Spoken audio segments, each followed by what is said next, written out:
আপনারা আমার কথা মাইন্ড করবেন না, আমি ক্ষমা চেয়ে নিচ্ছি আমার ছোট ভাই হিসেবে আপনাদের কাছ থেকে। বাজারে যারা রিক্সা চালায়, ঠেলা চালায়, যারা সন্ত্রাসী, তাদের চুল কেমন আর আমার মাদ্রাসার ছাত্রের চুল কেমন? আপনার টুপিটা একটু সরাইলে দেখবেন আপনাকে একটা মারাত্মক সন্ত্রাসীর মতো দেখা যায়। আজকের ছেলেরা পাঞ্জাবি পরতে লজ্জাবোধ করে, সে প্যান্ট নিচে থাকে, প্যান্টের ভিতরে সে পাঞ্জাবি ঢুকিয়ে ফেলে, মাথার চুল আছে, পাঞ্জাবি ঢুকিয়ে ফেলছে, সে একজন সন্ত্রাসী।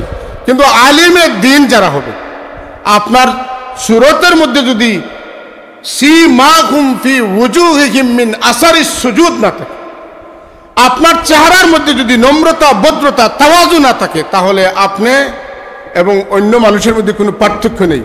আমাদের ছেলেরা যে প্যান্ট পরে, এই প্যান্টটা সন্ত্রাসী ছেলেরাও পরে, সাধারণ ছেলেরাও পরে, কিন্তু আপনারা দিনী শিক্ষা এসেছেন, আপনাদের লেবাসটা দ্বারা প্রমাণ হবে না যে আমি একজন দিনী শিক্ষার্থী। কি বলেন? এই বিষয়গুলো আমাদেরকে গভীরভাবে খেয়াল রাখতে হবে। সম্মানিত উপস্থিতি,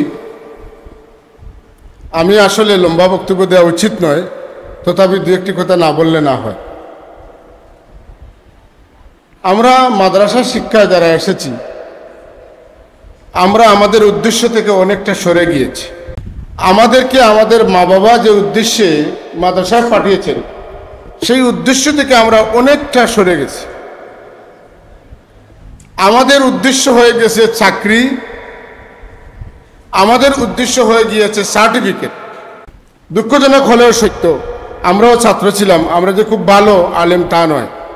কিন্তু আলিম জমাতে যখন পড়তাম, ফাজিল জমাতে যখন পড়তাম, কামিল জমাতে যখন পড়তাম, যে জামাতে পড়তাম সেই জামাতের নামটা অন্তত আরবিতে আমাদের জানা ছিল, এটার তাহকিক জানা ছিল, আমাদের নামের তরকিব আমাদের জানা ছিল, আমরা কোন জামাতে পড়ি আরবিতে অন্তত বলতে পারতাম, আমরা লিখতে পারতাম। কিন্তু আজকের ফাজিল জামাতের ছাত্রকে যদি বলা হয় যে তোমার নামটা তুমি আরবিতে লিখো, এটা আমাদের ব্যর্থতার কথা বলতেছি, আমরা কিন্তু বলতে পারি না। তাহকিক তরকিব তো দূরের কথা, গুটি কয়েক হাজারে একজন ছাত্র বলতে পারবে। যদি তাকে বলা হয় আমি ফাজিল জামাতে পড়ি, বলতে পারে হয়তো, কিন্তু আমি এর চেয়ে একটু ডানবাও করে কিছু বললে আর হয় না।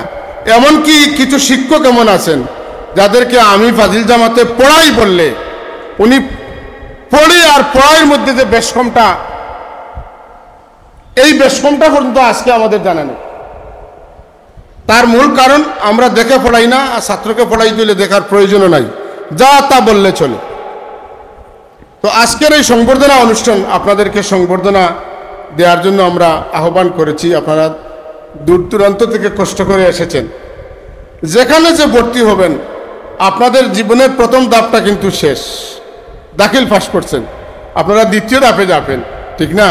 আলিম হবেন। কি হবেন? আমাদের পিছন যাই যায় না কেন, এখন আমরা কি হব? আপনারা সবাই বলেন না, কি হব? আলিম হতে হলে যা লাগে, এই প্রস্তুতিটা, এই মানসিকতাটা আমাদের, আমি মনে করি এখান থেকে অন্তত এই মস্তিষ্ক আমাদেরকে, মাথার মধ্যে এই কথাটা নিতে হবে যে আমি কি হব? আলিম হব। আর আলিম হতে হলে কি লাগে আপনি আপনার উস্তাদের কাছে পাবেন। কথা বুঝাইতে পারছি? এখানে লম্বা কথা বলার সুযোগ নেই।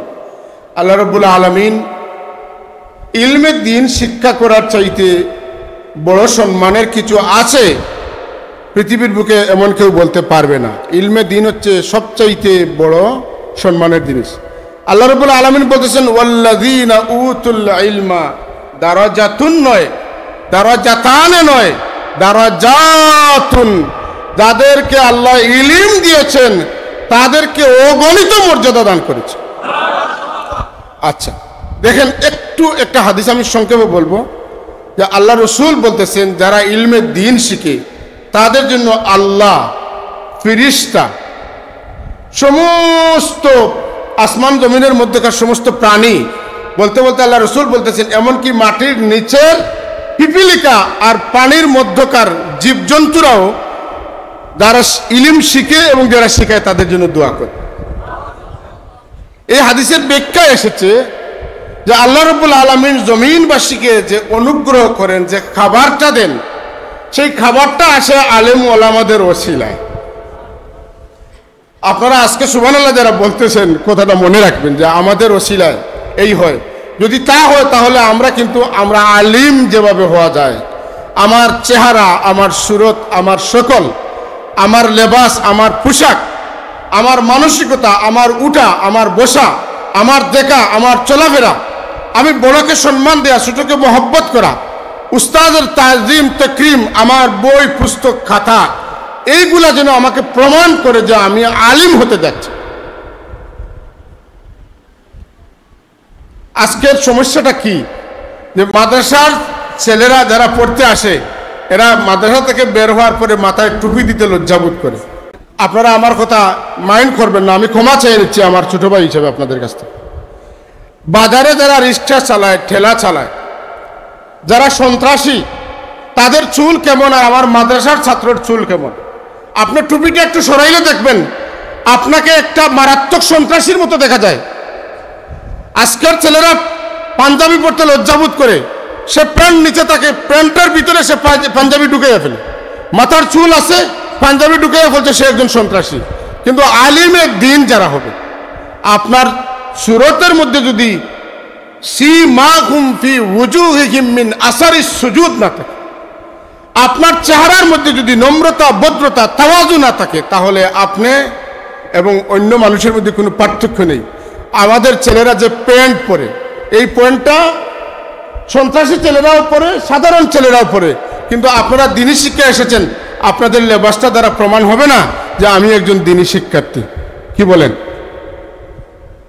এই বিষয়গুলো আমাদেরকে গভীরভাবে খেয়াল রাখতে হবে যে আমরা ইলমে দিন শিখতেছি। আমরা বলেন কার ওয়ারিস? আমরা কার ওয়ারিস হতে চাই? নবীর ওয়ারিস হতে চাই, ঠিক না? তা আল্লাহ নবীর ওয়ারিস যদি আমি হই, উত্তরাধিকার আমি হই, নবীর সম্পদের যদি উত্তরাধিকার আমি হতে চাই, তাহলে আমাকে কার আখলাক নিতে হবে? লাকাদ কানা লাকুম ফি রাসূলিল্লাহি উসওয়াতুন হাসানা। আমার রাসূলের চুল কেমন ছিল, দাড়ি কেমন ছিল, জুব্বা কেমন ছিল, জুতা কেমন ছিল, পাজামা কেমন ছিল, তার কথা কেমন ছিল, তার আচার কেমন ছিল, তার আচরণ কেমন ছিল, এইগুলা যদি আমি ফলো না করতে পারি, তাহলে আমি আমার সাথে প্রতারণা করতেছি, জাতির সাথে প্রতারণা করতেছি। আমাদের মাথার বাইরে যে চুলগুলো থাকে আমরা ছোট করি, আর টুপির ভিতরে যে চুলগুলো থাকে এগুলা অন্যরকম থাকে না। আপনি কাকে ধোঁকা দিচ্ছেন? আপনাকে কে বাধ্য করেছে ধোঁকা দেওয়ার জন্য? আপনি লম্বা পড়েন, আপনার ক্ষেত্রে আপনি যান, আপনার এটা ভালো লাগে না, হাজার হাজার ছাত্রের কোনো প্রয়োজন নেই। এই পৃথিবীর বুকে পরিবর্তন আনার জন্য লক্ষ কোটি মানুষের কোনো প্রয়োজন নেই। আমেরিকার মতো পরাশক্তিকে 20 বছর লড়ে আফগানিস্তান পরাজিত করতে পেরেছে। তাদের মাথায় পাগড়ি, গায়ে পাঞ্জাবি, পায়জামা। বুঝেন নাই কথা? এটা লজ্জার কিছু না। আজকে তারা পানির কুল আবিষ্কার করতে পেরেছে, তারা আজকে আমেরিকাকে টেক্কা দিতে পারতেছে। তারা যেখানে খালি পায়ে যুদ্ধ করেছে, আজকে সেই আমেরিকান বিমানগুলো তারা পরিচালনা করতেছে। আমাদের উদ্দেশ্য শুধুমাত্র মাদ্রাসায় আসা যাওয়া আর কিছু বই বহন করা, এগুলো যেন আমাদের উদ্দেশ্য না হয়। আমার আফসোস লাগে, আপনারা আলিম জামাতে পড়বেন, আমরা আপনাদেরকে ওয়াদা দিচ্ছি, মনে করেন কোনো প্রতিষ্ঠান বা আমি বলতেছি আপনাদেরকে বই দিব, ওই বইটা তো আপনি ফেরত দিবেন। তা আপনার পড়ার জন্য তো আর কিছু নাই। আপনি যে ঘরে বসে পড়বেন, এমন আলিমের দিন আছে যারা কামিল জামাতে পড়ায়, তাদের ঘরে উর্দু খায়দা মিলে না। এই সমস্ত শিক্ষকদের ছাত্র আমরা। আর আমরা যাদের কাছে পড়েছি, লক্ষ লক্ষ টাকার কিতাবের মধ্যে তারা ঘুমাইছেন। তারা মাথা কিতাবের উপরে, ঘুম থেকে উঠে দেখা গেছে যে তাদের মাথার নিচে তিরমিজি, আমাদেরকে সকালে তিরমিজি পড়াইছে। এটা তো কোনো গল্পের কথা নয়। ইসামতি কামিল মাদ্রাসা, যেখানে হাজার হাজার মুহাদ্দিসিনরা বের হয়েছেন, উস্তাদদের আখলাক কেমন ছিল, এই সমস্ত উস্তাদরা যুগের শ্রেষ্ঠ আলিম। সারসিনা কামিল মাদ্রাসার প্রত্যেক উস্তাদের রুমে চতুর্দিকে কিতাব আর কিতাব। সেই সমস্ত উস্তাদদেরকে আমরা তাদের কাছ থেকে শিখতে পারি নাই, কিন্তু দেখার সুযোগ হয়েছে। তো আমার কথা অনেক লম্বা হয়ে গিয়েছে। আজকের আহ্বানটা কি? আমরা কি হব? আলিম জামাতে ভর্তি হব। আপনি যেখানে পড়েন, আপনার যেখানে ভালো লাগে ভর্তি হবেন, কিন্তু আপনি নিয়ত করবেন যে আমি আলিম হব। কি হব? আমি আলিম হব, এই নিয়তটা করবেন। আজকে আমার বক্তব্যের মূল উদ্দেশ্য হচ্ছে যে আল্লাহ রাব্বুল আলামিন আমাদেরকে অনেক দরজা দিয়েছেন। আমরা যখন হেঁটে আসি তখন ফিরিস্তা ডানা বিছিয়ে দেন, আর আমি কিন্তু পায়ের ঘন্টার নিচে প্যান্ট পরে আসতেছি, আল্লাহর লানত আমার উপরে পড়তেছে।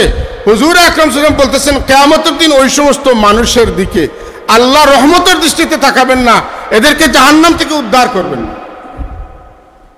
আমার প্রিয় ছাত্রছাত্রীরা, আমরা আশা করি এই বিষয়গুলো লক্ষ্য করব।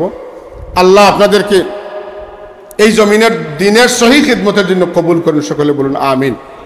আর আমাদের জীবনের বাকি যে সময়টা আছে আমরা যেন আপনাদের যথাযথ খেদমত করতে পারি, আল্লাহ যেন তৌফিক দান করেন। আমরা যেন শুধুমাত্র মাস 28-29 তারিখের সময় আমরা শুধু বিলের খবরটা না করি, আমরা যেন পড়াইতে পারি। আল্লাহ আমাদেরকে খুলুসিয়ত দান করেন, আমরা চেষ্টা করতে পারি, আমাদের চিন্তা চেতনা আপনাদেরকে দিয়ে যেন হয়। আল্লাহ রাব্বুল আলামিন কবুল করেন। আপনাদের সবাইকে মুবারকবাদ, ধন্যবাদ জানিয়ে আমার কথা উদ্বোধনী বক্তব্য এখানে শেষ করছি। আসসালামু আলাইকুম ওয়া রাহমাতুল্লাহ।